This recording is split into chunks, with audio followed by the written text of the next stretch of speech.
अगर वो राम जन्मभूमि पे जाकर के नमाज पढ़ेंगे तो हम दिल्ली की जामा मस्जिद में हनुमान चालीसा पढ़ने जाएंगे। अब तो हम ही सत्ता में बैठे हुए हैं तो हम बाकियों को धूल ही चटाएंगे और ऐसा कर देंगे कि धूला में ही मिला देंगे, मतलब धूल चाटने वाली स्थिति में नहीं रहेगी, धूल ही हो जाएंगे। अयोध्या जी पहुंच गई, मुलायम सिंह ने कहा परिंदा भी पर नहीं मार पाएगा। तो आप लोगों को 50 बार सुना चुकी होंगी कि मैंने कहा अच्छा माँ का दूध पिया होगा तो रोक लेना मुझे अयोध्या पहुंचने से पहले। मुलायम सिंह जी मिल गए जिस दिन बीपी सिंह की सरकार गिरी है, तो स्पीड तो उन्हीं की तरफ गई और मैंने कहा रुको रुको रुको रुको, मैंने कहा बताओ किसने माँ का दूध पिया है? तो मुझे वो तुरंत बोले अरे उमा बहन मैंने मान लिया कि तुमने माँ का पिया और मैंने भैंस का पिया, चलो मैं इसको मानता हूँ। प्रदेश की पूर्व मुख्यमंत्री उमा भारती ने अपने गृह नगर टीकमगढ़ में श्री राम मंदिर अयोध्या संघर्ष के बारे में कुछ अनसुनी बातें बताई। किस प्रकार से वे अयोध्या पहुंची, किस प्रकार से वे लड़का बनी, सिर मुड़ाया, कितनी समस्याएं झेलना पड़ी, आडवाणी जी की रथ यात्रा के बारे में जानकारियां दी। श्री राम मंदिर बनाने हम सबको कितना संघर्ष करना पड़ा, कितनों को अपनी जान गंवाना पड़ी, तो सुनिए उमा भारती को। मेरे को कुल पहाड़ वाले आए और मैं कहा कि सब तरफ सभाएं तय हुई है तो एक बुंदेलखंड क्षेत्र में होनी है कुल पहाड़ में, आपको उसमें चलना है। तो मैं प्रवचन छोड़ चुकी थी, चुनाव लड़ चुकी थी, राजनीति में आ चुकी थी, बीजेपी की उपाध्यक्ष बन चुकी थी, सागर संभाग की प्रभारी हो चुकी थी और युवा मोर्चे की प्रभारी हो चुकी थी प्रदेश की उपाध्यक्ष के नाते। उम्र थी मेरी 25 साल। तो मुझे कहा गया कि अब आपको वहाँ सभा में आना है। मैं वहाँ सभा में गई तो बहुत भीड़ थी और फिर उसके बाद जैसे ही ताला खुलने का आदेश हुआ अदालत का, तो राम जन्मभूमि के खिलाफ एक बाबरी मस्जिद एक्शन कमेटी बनी। उसके संयोजक बने सैयद शहाबुद्दीन। उन्होंने कहा कि हम वहां जाकर के नमाज पढ़ेंगे और तारीख उन्हें तय कर दी। तो अब हम लोगों को कहा गया कि अब आपको नमाज पढ़ने से रोकना है। तो हम सब लोगों को कहा गया, तो हमको कहा गया कि आपको बुंदेलखंड की साइड से आना है। तो हमने कहा ठीक है हम उधर नहीं जाएंगे। अगर वो राम जन्मभूमि पे जाकर के नमाज पढ़ेंगे तो हम दिल्ली की जामा मस्जिद में हनुमान चालीसा पढ़ने जाएंगे। वो उनका धर्म स्थान है, वो उनका धर्म स्थान है और इससे सांप्रदायिक सौहार्द बहुत मजबूत हो जाएगा। हमने कहा आप लोग यही चाहते हैं ना कि सांप्रदायिक सद्भावना मजबूत हो, तो सद्भावना कैसे मजबूत होगी? इससे ज्यादा और क्या मजबूती हो सकती है कि बे मंदिर में नमाज पढ़ रहे और हम मस्जिद में हनुमान चालीसा पढ़ रहे। तो हमने कहा इसलिए हम वहां जाकर के हनुमान चालीसा पढ़ेंगे। अब इस पर ये हुआ कि अयोध्या के 12 जिलों की हदबंदी करनी है। तो हदबंदी का काम जिन 3-4 लोगों को सौंपा गया उनमें से मुझे भी कहा गया आपको भी रहना है कि अयोध्या में कोई जा ना पावे, राम जन्मभूमि के पास कोई जा ना पावे नमाज पढ़ने के लिए।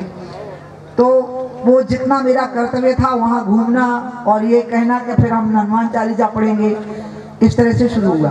फिर 89 में जब राजीव जी को लगा कि उनका राजनीतिक पराभव हो सकता है, क्योंकि बहुत तेजी से जो आगे बढ़ता है वो कई बार बहुत तेजी से गिरता है, इसलिए ऊपर चढ़ने वाले को ये ध्यान रखना कि जिस पे तो बहुत तेजी से ऊपर चढ़ा था वो राह चिकनी थी इसलिए तेजी से ऊपर चढ़ा था। तो जब गिरेगा तो उतनी ही तेजी से नीचे गिरेगा क्योंकि चिकनी राह से ऊपर चढ़ा था। अगर कठिन राह से ऊपर चढ़ेगा तो ऊपर चढ़ने में टाइम लगेगा, तो जब गिरेगा तो एक आध जगह टेका लगा पाएगा। लेकिन अगर चिकने रास्ते से ऊपर स्पीड में चढ़ गया है तो उतनी स्पीड से नीचे आ जाएगा। फिर तो बहुत ध्यान रखना पड़ता है। वो राजीव जी सहानुभूति की लहर में प्रधानमंत्री बन गए, फिर लगा कि चुनाव हार जाएंगे।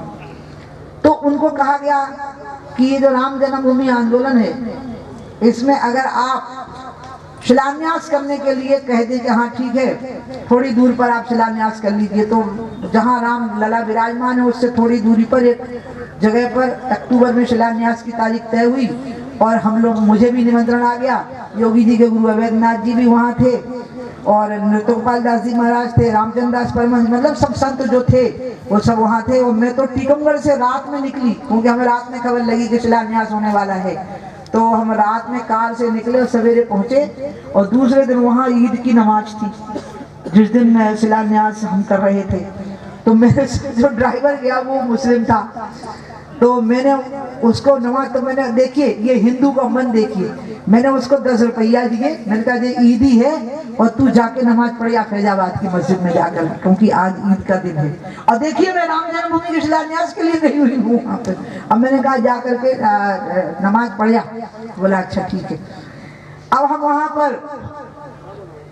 शिलान्यास कार्यक्रम में शामिल हुए, फिर उसके बाद में चुनाव हो गया। अब ये जो वामपंथी और समाजवादी राम जन्मभूमि का विरोध कर रहे हैं ना, ये हमारे साथ मिलकर चुनाव लड़े थे। हम शिलान्यास कर रहे थे और वो चुनाव लड़ रहे थे, और हम लड़ रहे थे आपस में मिल करके, क्योंकि बोफोर्स का इशू हो चुका था, भ्रष्टाचार कारण बन चुका था, और भ्रष्टाचार इतना बड़ा कारण बन चुका था कि भ्रष्टाचार ही मुद्दा बन गया, क्योंकि विश्वनाथ प्रताप सिंह अलग हो गए भ्रष्टाचार के मुद्दे पर, और विश्वनाथ प्रताप सिंह जब अलग हो गए तो हम सब इसमें हो गए कि हमें कांग्रेस को परास्त करना है। इसलिए तो मैं बोल रही हूँ कि बीजेपी को परास्त करना मुश्किल है, क्योंकि बीजेपी के कारण हम लोग हरा पाते थे बाकी पार्टियों को। जब भी कांग्रेस को हराया तो बीजेपी के कारण हरा पाते थे।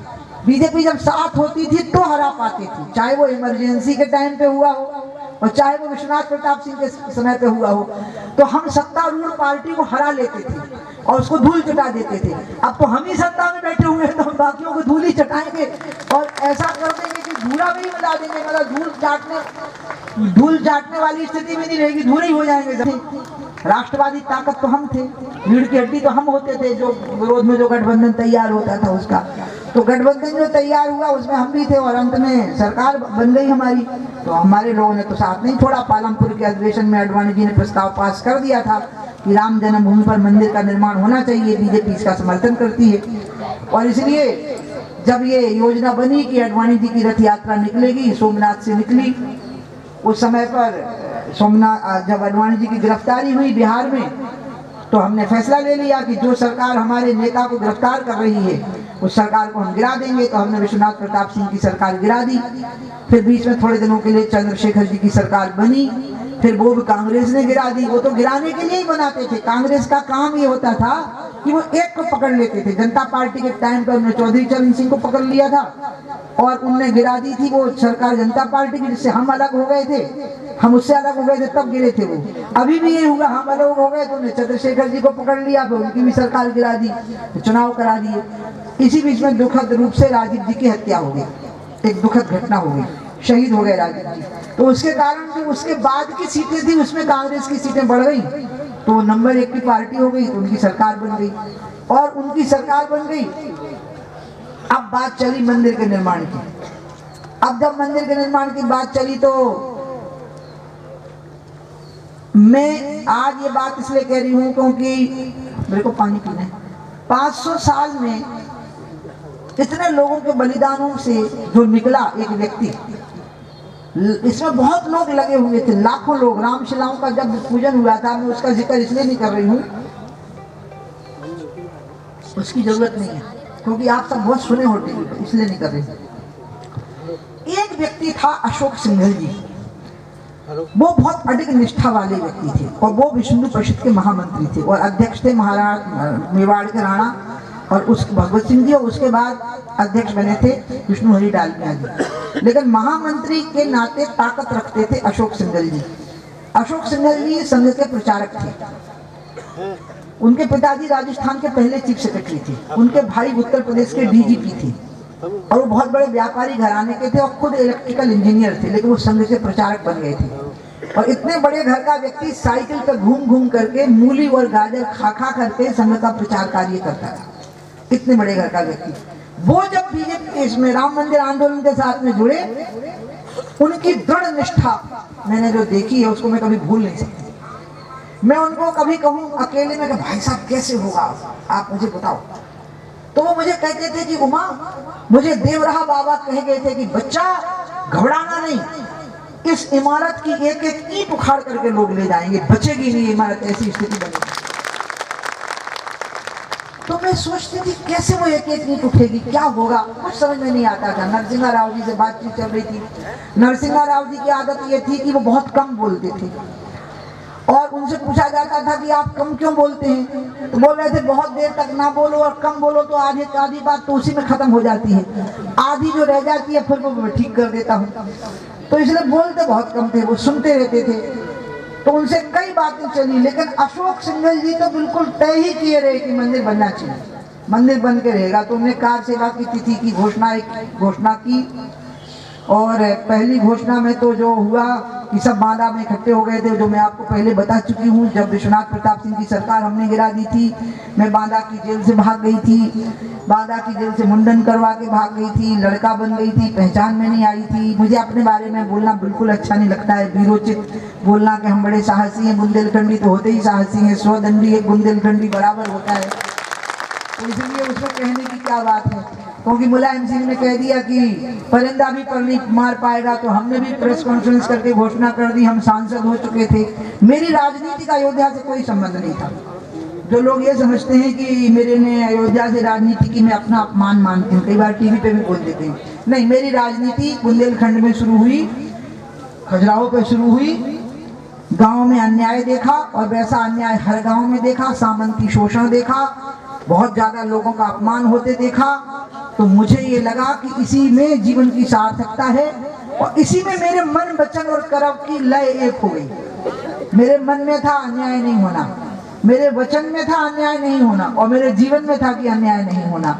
तो मन वचन कर्म की संगति हो गई, तो उससे ताकत बहुत आती है। जब आपके मन में कुछ और हो, वचन में कुछ और हो और कर्म में कुछ और हो, तो आप ठीक से लड़ नहीं सकते, ताकत नहीं रहेगी आप में। लेकिन अगर आपका तीनों का सुर एक हो गया तो ऐसी ताकत आती है कि फिर आपका कोई मुकाबला नहीं कर सकता। आप उस चुनौती को परास्त कर ही दोगे जो आपके सामने आ गई है। और इसलिए मैं बड़ी तन्मयता से इस काम में लगी हुई थी और बीच में थोड़ा थोड़ा समय अयोध्या के लिए देती थी। तो अब जब 6 दिसंबर का समय आया, उसी समय मैंने सन्यास की दीक्षा ली हुई थी, मुंडन हो चुका था मेरा, उसके पहले भी मुंडन हुआ ही था मेरा। जब भी मुंडन होता है तो कुछ ना कुछ होता जरूर है, मैंने देखा।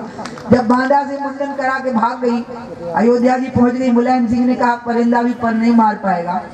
तो आप लोगों को 50 बार सुना चुकी होंगी कि मैंने कहा अच्छा माँ का दूध पिया होगा तो रोक लेना मुझे अयोध्या पहुंचने से पहले। और हम तो पहुंच गए अयोध्या जी, कार सेवक के साथ हो गए, कहा आगे रहना, तो हम आगे भी रहे। लाठी गोली चली, सबका सामना किया, पूरा हुआ वो। तो उसके बाद में मुलायम सिंह जी मिल गए जिस दिन पीपी सिंह की सरकार गिरी है, उस दिन मुझे मिले। फिर कुछ दिनों बाद मुलायम सिंह की भी गिर गई थी। तो जब वो मुझे मिले कॉरिडोर में, तो उन्हें मुझे देखा तो उनके अधिकारियों ने कहा सर सीमा भारती जी आ रही हैं। तो वो एक गलियारे की तरफ को गए, वहाँ गलियारे आते हैं बीच बीच में, तो मैं स्पीड में उन्हीं की तरफ गई और मैंने कहा रुको रुको रुको रुको। मैंने कहा बताओ किसने माँ का दूध पिया है? तो मुझे वो तुरंत बोले अरे उमा बहन, मैंने मान लिया कि तुमने माँ का पिया और मैंने भैंस का पिया, चलो मैं इसको मानता हूँ। तो इसलिए वो तो एक ऐसी चीज थी जिस पर मैं 1 घंटे के अंदर वो बात खत्म नहीं कर सकती। उसके लिए तो जिंदगियां लगेंगी बताने में कि 31 अक्टूबर और 2 नवंबर की कार सेवा क्या थी जब बांदा की जेल से भाग गई थी। और जब अशोक जी सिंघल और वामदेव जी ने मुझे देखा और उसके बाद उन्होंने मुझे जो जिम्मेवारियां सौंपी, फिर 6 दिसंबर आ गई। 6 दिसंबर को हम लोग मंच पे थे, मुझे फिर अडवाणी जी ने कठिन काम सौंपा कि जो लोग ऊपर चढ़े उनको नीचे उतारो, क्योंकि अशोक जी आगे से गए थे तो मुझे पीछे से भेजा, तो पीछे से गई। फिर जो कुछ हुआ बातचीत, वहाँ राम और शरद कोठारी की मां खड़ी हुई थी जो शहीद हो चुके थे, उनने मेरे को कहा आप यहाँ से जाइए, और मेरे को तो हथेलियों में उठा के ले गए कार से। तो मुझे नाश्ते की टेबल पे सबको होना ये मैंने तय किया। तो मैंने देखा कि 1 मिनट ना इधर ना उधर, और 9 बजे अडवाणी जी नाश्ते की टेबल पे, दोपहर के भोजन में 1:30 बजे होना, तो 1:30 पे अडवाणी जी, चाय 4 बजे मिलेगी तो 4 बजे अडवाणी जी, रात में 8:30 बजे भोजन मिलेगा तो 8 बजे अडवाणी जी। अब लिस्ट आ रही मिलने वालों की कि आप बता दीजिए आप किससे मिलना है। अब देखिए आप अडवाणी जी का चरित्र देखिए। अशोक जी तो बोलते हैं मेरा कोई घर परिवार नहीं है, क्योंकि वो तो संघ प्रचारक थे, तो उनको तो लिस्ट दिखाओ तो वो तो गुस्सा हो जाते थे, तो उनको हम लिस्ट दिखाते ही नहीं थे। हम प्रशासन को बोलते थे आपको जिसको मिलाना है मिला दीजिए। अशोक जी से मिलने के लिए तो पूरी दुनिया चली आ रही थी। और बाकियों की लिस्ट उनको भेज दी जाती थी, आडवाणी जी की लिस्ट में ले आती थी, क्योंकि आडवाणी जी के साथ में रूम शेयर कर रही थी 1 महीना, बीच में खाली प्लाई का पार्टीशन था, 3 कमरे थे और 6 कैदी थे। तो मैंने उनको जब लिस्ट दिखाऊं मैं, तो मैं जो बोलते थे, ये भाजपा के लोग जितने बैठे इनको जरूर सुनना चाहिए, वो क्या बोलते थे। मैं कहूँ दादा ये सूची आई है और आपको मार्क करना है, मतलब टिकिंग करनी है कि आपको किन से मिलना है। तो मुझे वो बोलते थे कि देखो उमा, मुझे किन से मिलना है मैं टिकिंग नहीं कर पाऊंगा, लेकिन जिनसे नहीं मिलना है वो टिकिंग में कर दूंगा। तो आप कर दो फिर दादा, मैं बोलती थी दादा आप कर दो, किन से नहीं मिलना। तो आपको पता है वो किन को मना करते थे, कमला आडवाणी, इनसे नहीं मिलूंगा, जयंत आडवाणी, इनसे नहीं मिलूंगा, प्रतिभा आडवाणी, इनसे नहीं मिलूंगा, उनकी बहू गौरी आडवाणी, उससे नहीं मिलूंगा, बाकी तो मैं सबसे मिलूंगा। इसलिए प्रशासन तय कर ले कि मुझे किससे मिलाना, इनके लिए मैं ना कर सकता हूँ, बाकी मैं किसी के लिए ना नहीं कर सकता हूँ। और इसलिए आडवाणी बने। आडवाणी सिंधी, पूरे भारतवर्ष की किसी विधानसभा सीट में सिंधी का वोट 25-30 हजार से ज्यादा नहीं होगा, और ऐसी विधानसभाएं 4-5 ही होंगी पूरे हिंदुस्तान में। बाकी सिंधी समाज का वोट स्कैटर्ड होता है, बिखरा हुआ होता है।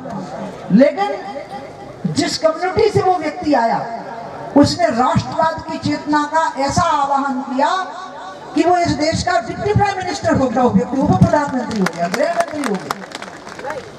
ऐसा व्यक्ति जातिवाद और परिवारवाद को ललकार सकता है। उन्होंने एक बहुत अच्छी बात कही, मुझे वो अच्छे वक्ता नहीं है, आप कभी उनका भाषण गौर से सुनना, लेकिन वो ऐसी बात करेंगे, आप पुराने भाषण निकालिए जो हृदय के आर पार हो जाएगी। उन्होंने एक दिन पार्लियामेंट में एक बात कही, जब अयोध्या पे बात चल रही थी, ये बात है 1990 की, मैं सांसद थी, दूसरे टाइम की सांसद भी 91 में हो गई थी ना, बहुत जल्दी। उन्होंने कहा कि अगर कोई हिंदू कहता है, अगर कोई मुसलमान कहता है कि मुझे मुसलमान होने पर गर्व है, तो आप उसकी प्रशंसा करते हो। अगर कोई ईसाई कहता है कि मुझे ईसाइयत पर गर्व है, तो आप उसकी प्रशंसा करते हो।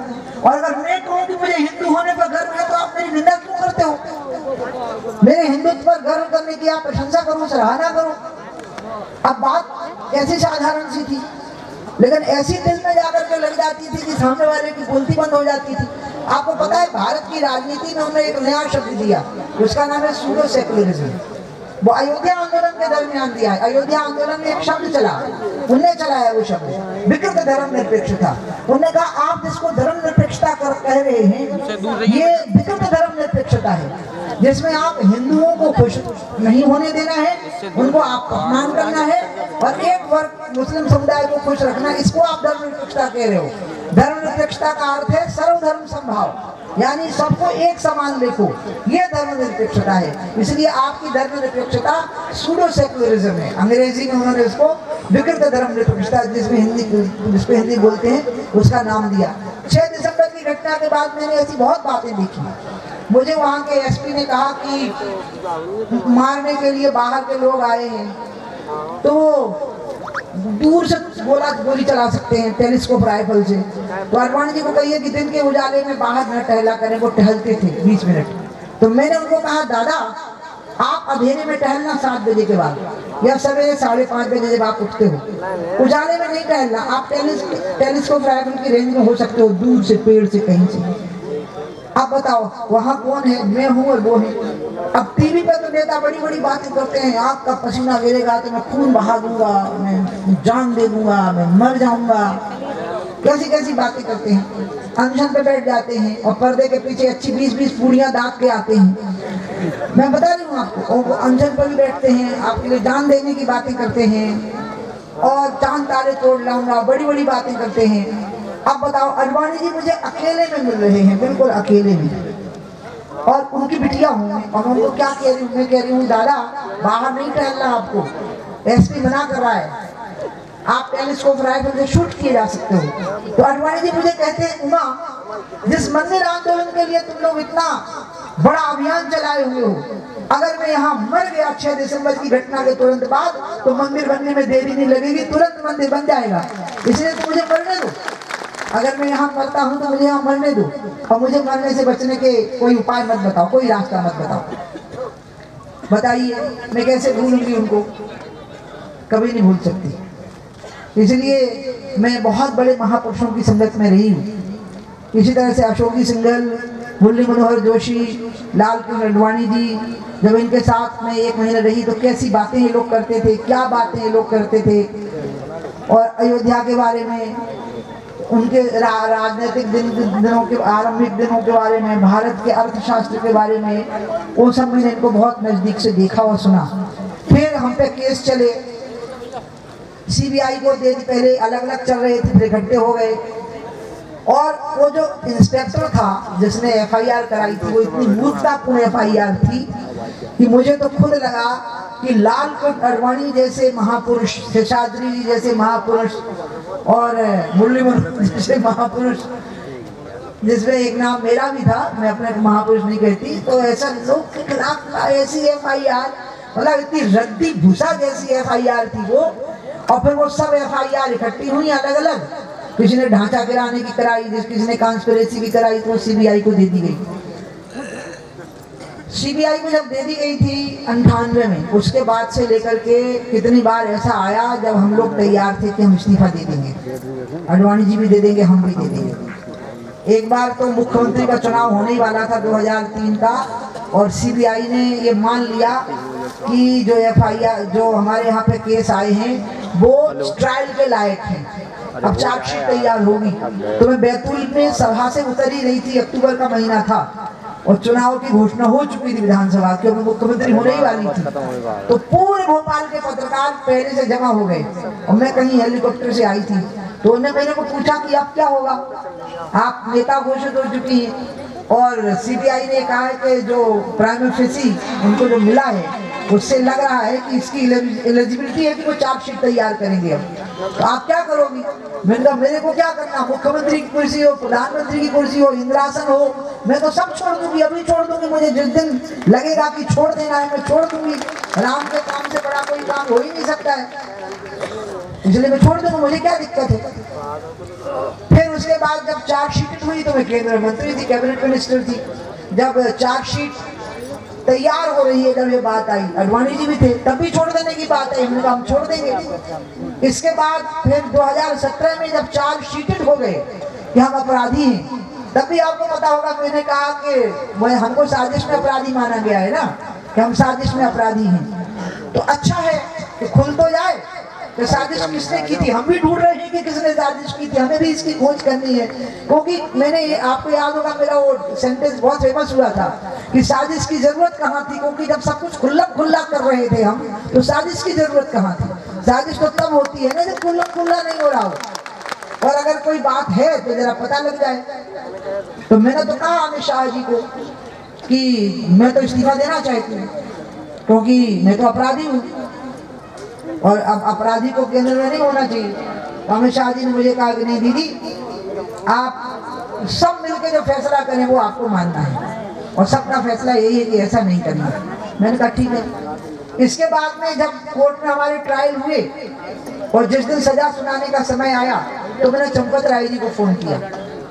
मैंने किसी एक और महापुरुष को फोन किया, उनका मैं नाम नहीं लूंगी, और उनको मैंने फोन किया, और चंपत राय जी को मैंने कहा कि अगर मेरे को सजा हुई तो मैं जमानत नहीं कराऊंगी, क्योंकि ये तय हुआ था कि सजा होते ही वही जमानत दी जा सकती है। सजा सुना दी जाएगी फिर आप जमानत की अर्जी लगा सकते हो। लेकिन मैंने कहा कि ना, वकील कह रहे थे कि ऐसा हो सकता है, ये संभावना है, जिस प्रकार के केस आप पर हैं उसमें ये संभावना है कि आप तुरंत बेल की एप्लीकेशन लगा सकते हो और आपको बेल मिल सकती है सबको। तो मैंने कहा कि ना, राम के नाम पर जो मर जाएंगे वो अमर नाम दुनिया में कर जाएंगे, जो जेल जाएंगे उनको मोक्ष हो जाएगा, इसलिए हम जमानत नहीं करवाएंगे। खैर कोर्ट से बरी हो गए, हमको उससे भी कोई फर्क नहीं पड़ा, हम उसके लिए भी तैयार थे कि जेल जाएं। प्रधानमंत्री जी शिलान्यास करने गए, उसके लिए जो कोर्ट का फैसला आया वो मुझे कभी नहीं भूलेगा। देवोत्थान एकादशी थी एक दिन पहले, अगर आपको याद हो तो मैं गन्ने का एक पूरा का पूरा ना वो धरा हुआ था पूरा हरिद्वार से, क्योंकि मैं गंगा यात्रा पे पैदल चली आ रही थी। तो मेरे को कोटेश्वर में खबर लगी, गंगा किनारे देवप्रयाग से थोड़ा पहले, कि कल प्रधानमंत्री जी ने राष्ट्रीय पदाधिकारियों को चाय पे बुलाया है। तो मैं उपाध्यक्ष थी, मैंने कह दिया था ना कि मैं 19 का चुनाव नहीं लड़ूंगी, तो मुझे उपाध्यक्ष बना दिया गया था। मैं गंगा यात्रा करना चाहती हूँ। तो मेरे को खबर लगी कि प्रधानमंत्री जी ने बुलाया और मैं हरिद्वार पहुंची तो जगत प्रकाश नड्डा जी का फोन आ गया कि प्रधानमंत्री जी की चाय कैंसिल हो गई है क्योंकि वो केस क्यों में लग गया है और कल उसका फैसला आ सकता है। वो जो आप चार्जशीटेड हुए हो अयोध्या के मामले में आप लोग, तो कोर्ट का फैसला आ सकता है, कल राम जन्मभूमि पर मंदिर निर्माण का फैसला आ सकता है। तो इसलिए आप लोग जहाँ हो वहीं रह जाओ, किसी को कुछ बोलना नहीं है, कोर्ट का फैसला आने वाला है अयोध्या पे। तो मैंने हरिद्वार में देवोत्थान एकादशी मनाई, मुझे अभी याद है, मैं बहुत खुश थी। तो गन्ने के आसपास चक्कर काटते हैं ना, तो गन्ने के आसपास खूब नाच रही थी, मैं झूम रही थी। कल कोर्ट का फैसला आना है कि देखें अब क्या फैसला आता है, क्योंकि 2010 में फैसला आ चुका था कि बीच की जगह रामलला की है। अब फैसला आना है कि मालिकाना हक किसका है, क्योंकि अब लड़ाई इसकी है कि जमीन पर आज किसका अधिकार है। और इसलिए मैंने गाजियाबाद के पुल से फैसला सुनना शुरू किया। आज तक वाले पट्टी पढ़ रहे थे सुप्रीम कोर्ट की और पढ़ के बोल रहे थे, तो उसको मैं सुन रही थी। और जैसे ही मैंने सुना कि मंदिर के निर्माण का रास्ता साफ हो गया, स्पष्ट हो गया कि मंदिर बनाया जा सकता है, भव्य मंदिर बनाया जा सकता है और वहां से बहुत दूर कहीं मस्जिद का निर्माण होगा। जैसे ही मैंने ये सुना, क्योंकि तो एक बात तय थी कि मंदिर से सटा करके हम मस्जिद नहीं बनाने देंगे।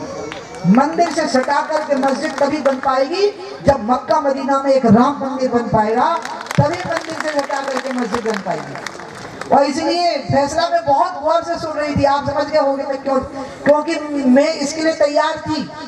मैं मतलब हम सब आप सब कि मंदिर कहाँ बनेगा और मस्जिद कहाँ बनेगी। तो जब ये हो गया कि जहाँ मंदिर है वहां से कई किलोमीटर की परिधि में ऐसी कोई संभावना नहीं है और एक भव्य मंदिर का निर्माण होने की तैयारी हो गई है, तो मेरे को तो थोड़ी देर मैंने कहा तब तक गन्ना का पूरा जिसको बुंदेलखंडी में कहते हैं पूरी बड़ाई चौंक ली थी। जब तक इतना आनंद था मैं आपको बता नहीं सकती। और मैंने एक साइड में गाड़ी खड़ी की और मैंने कहा थोड़ी देर रुक जाओ जरा, मुझे विश्वास ही ना हो भी कि मैं जो सुन रही हूँ वो सच्चाई है।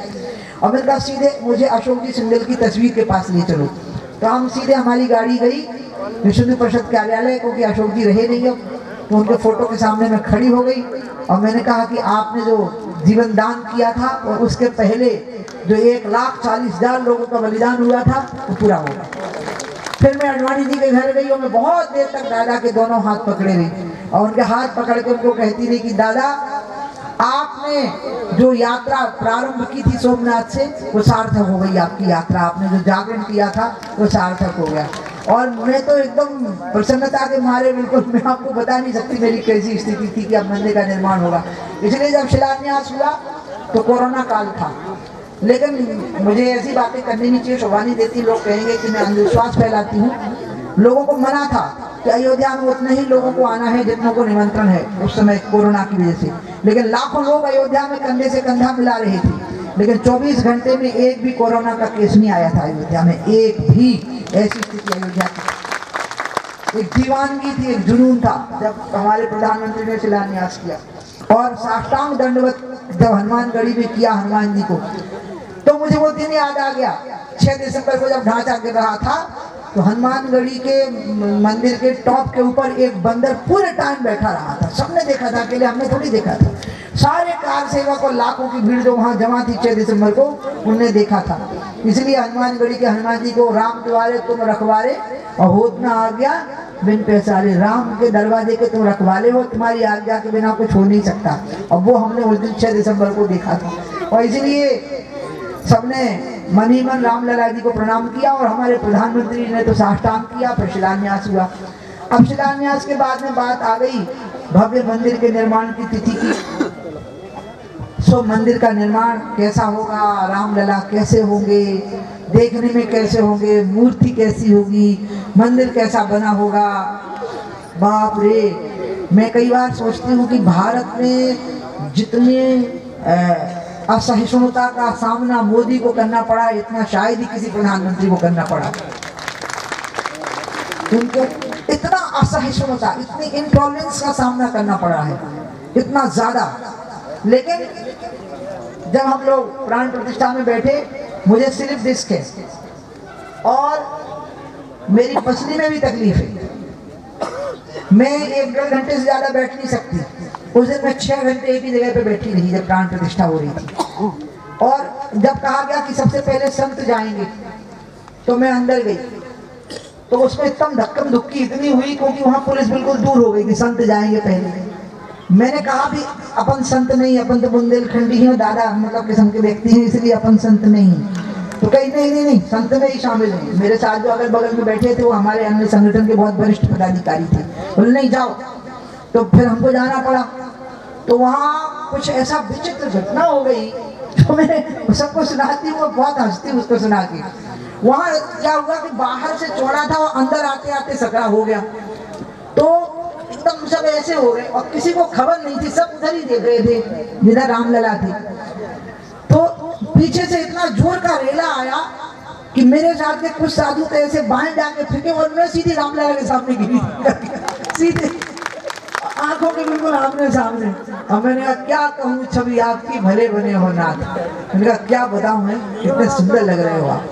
तो इतने में पुजारी मुझे कहता है अरे गर्म गए के अंदर पड़ी आ गई हैं आप। मैंने कहा मैं आई नहीं हूँ, फेंक दी गई हूँ अंदर, भीड़ ने धक्का मारा इसलिए अंदर आ गई हूँ। तो मुझे पुजारी जी बोले दीदी 2 दिन बाद आना, फिर उसके बाद दर्शन करना। मैंने कहा अच्छा, तो ऐसे आज नहीं अंदर आते ना और यहाँ नहीं आते नहीं। मुझे इतनी देर बातें लगानी थी उनसे, तो मैंने आराम से रामलला को देखा, बहुत नजदीक से देखा क्या क्या पहने हैं, कैसे पाँव हैं, कैसी उंगलियां हैं, कैसी आंखें हैं। मुझे तो लगा जैसे रामलला ने ही फिकवा दिया मेरे को, जरा इधर मेरे पास में आ जाओ। और मैंने उनको खूब ध्यान से देखा और मैंने पुजारी को कहा सॉरी और इतना बोल करके मैं बाहर निकली सीधी और मैं बाहर आ गई। और थोड़ी देर तो मैं एकदम, मुझे विश्वास ही ना हो गए कि मैंने आंदोलन में भागीदारी की थी। मैंने ढांचा गिरते देखा था, मैं कभी भी अयोध्या में मर सकती थी, गोली लग सकती थी मुझे। फिर वो फैसला आ गया, कोर्ट का फैसला आ गया और रामलला को देख लिया और इतने नजदीक से रामलला को देख लिया। मुझे अभी तक मैं सोचती रह जाती हूँ कि सचमुच में ऐसा हो गया है क्या, और अब अगर ऐसा हो गया है तो अब काहे के लिए जीना है, ये भी मन में आने लग जाता है कि अब क्या करना। अब तो हो गया ना, जीवन तो पूर्ण हो गया, जिसके लिए जीवन बनता है वो तो पूर्ण हो गया। तो उस दिन रामलला से मैंने क्या कहा वो मैं आपको बता देती हूँ, और रामलला इसके गवाह इधर ही है। मैंने इनको क्या कहा, मैंने इनको कहा कि जिनको मैंने छुआ हो कभी भी जब से जन्मी हूँ, या जिनने मुझे छुआ हो, जिनके शरीर की हवा मुझे लगी हो या मेरे शरीर की हवा जिनको लगी हो मुझे छू करके, जिनको मैं जानती हूँ, जिस कोख में, जिस जात में, जिस परिवार में, जिस नगर में, जिस डगर में, जिस देश में, जिस समाज में, जिस धरती पर मैं जन्मी हूँ, सबको तार देना हो।